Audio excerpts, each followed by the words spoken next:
Welcome back to Greatness Unlocked. If you find any value, I humbly ask that you hit the like and subscribe. Peace. It's such a simple word, but how often does it feel out of reach? We live in a world that is constantly shifting, constantly demanding. One moment, life feels steady, and the next, it's chaos. A phone call changes your day. A headline changes your mood. A conflict at work, a fracture in a relationship, a sudden loss. And suddenly, peace feels like something only other people have. But here's the truth I've learned. No situation will ever be perfect.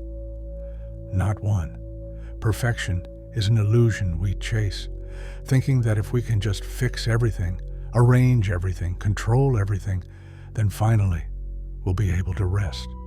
But life doesn't work that way. There will always be uncertainty. There will always be disruption. So the question becomes, how do you find peace, even in the middle of the storm? Honesty as the foundation of peace. Let's start here. Peace begins with honesty. And honesty isn't easy. Sometimes it's the hardest thing in the world. Honesty with others, yes, but also honesty with yourself. Because peace cannot live where lies are hiding. We lie to ourselves when we say, I'm fine, when we're not. We lie when we say, I'm in control, when we're terrified inside. We lie when we pretend we're not hurting, or when we bury our feelings instead of facing them. But peace requires truth. Jesus said in John 8:32, you will know the truth, and the truth will set you free. That freedom he spoke of, that's peace. So, if you want peace in tumultuous times, start by telling yourself the truth. This is hard. I don't like this. I don't feel okay right now. That kind of honesty doesn't make you weak. It makes you human, and it opens the door to healing. Cultivating inner calm. Once we're honest about the storm, the next step is learning to calm the storm within. Because peace is not the absence of trouble. It's the presence of calm in the middle of trouble. How do we cultivate that inner calm? Mindfulness. Be here now. Most of our anxiety comes from replaying the past or worrying about the future, but peace is always found in the present moment. Psalm 46:10 says, be still and know that I am God. Notice that. Not run faster, not figure it all out, just be still. Meditation, taking time to sit quietly, to breathe, to focus on God, to let your thoughts settle. It's like clearing a foggy windshield. Suddenly, life looks clearer. Deep breathing. It sounds so small, but it's powerful. When anxiety rises, when your heart races, stop. Breathe deeply. Inhale peace. Exhale fear.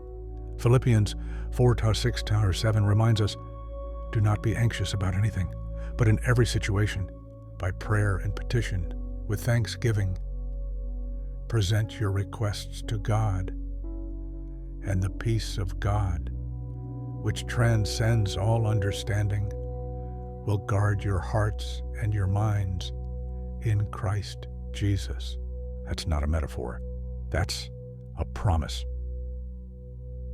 Focus on what you can control. Here's another key. Peace comes when we stop trying to control everything. We waste so much energy fighting reality. We say, this shouldn't be happening. But it is happening. Acceptance is not approval. It's simply acknowledging reality. Once you accept, you can focus on what you can control. Maybe you can't change the storm, but you can choose how you respond. Maybe you can't control someone else's actions, but you can control your boundaries. Maybe you can't fix everything, but you can take one step forward.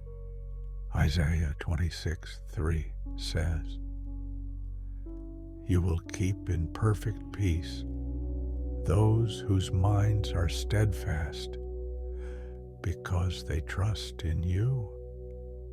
Peace grows when we stop obsessing over what we can't change and trust God with it. Seek external support. Here's the truth. We're not meant to go through storms alone. Peace is not just an internal practice, it's also found in community. When life shakes you, connect with others. Call a friend who listens without judgment. Lean on family. Join a group that uplifts you. Even Jesus, in his most difficult moments, leaned on his disciples for support. He prayed with them in Gethsemane. He wept openly. If the Son of God himself sought support, why do we think we should carry our burdens alone? And sometimes, peace requires professional help.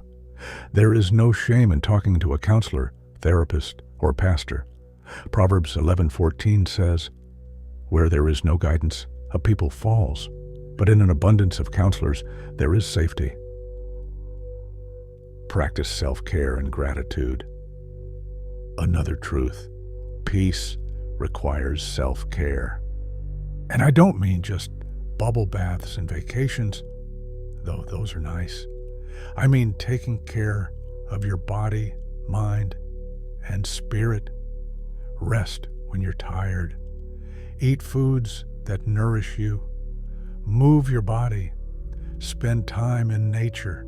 Engage in activities that bring you joy. And above all, practice gratitude. Gratitude shifts your perspective. Even in chaos, there is always something to be thankful for. 1 Thessalonians 5:18 says, "Give thanks in all circumstances, for this is God's will for you in Christ Jesus." Notice, in all circumstances, not for all circumstances. You don't have to be grateful for the storm, but you can be grateful for the umbrella, the shelter, the friends who sit with you in the rain. Maintain perspective. Finally, peace requires perspective. We live in a world that bombards us with negativity, 24-hour news cycles, endless social media, constant noise. If you want peace, you need to guard your mind, limit negative input, protect your spirit from toxic people and draining conversations, and release the grip of the past. Many of us carry anger, regret, grudges like heavy backpacks, but peace comes when you lay them down. Philippians 3:13-14 says, "Forgetting what lies behind and straining forward to what lies ahead, I press on toward the goal." Peace is not about holding tighter. It's about letting. You are worth it. Now go be great.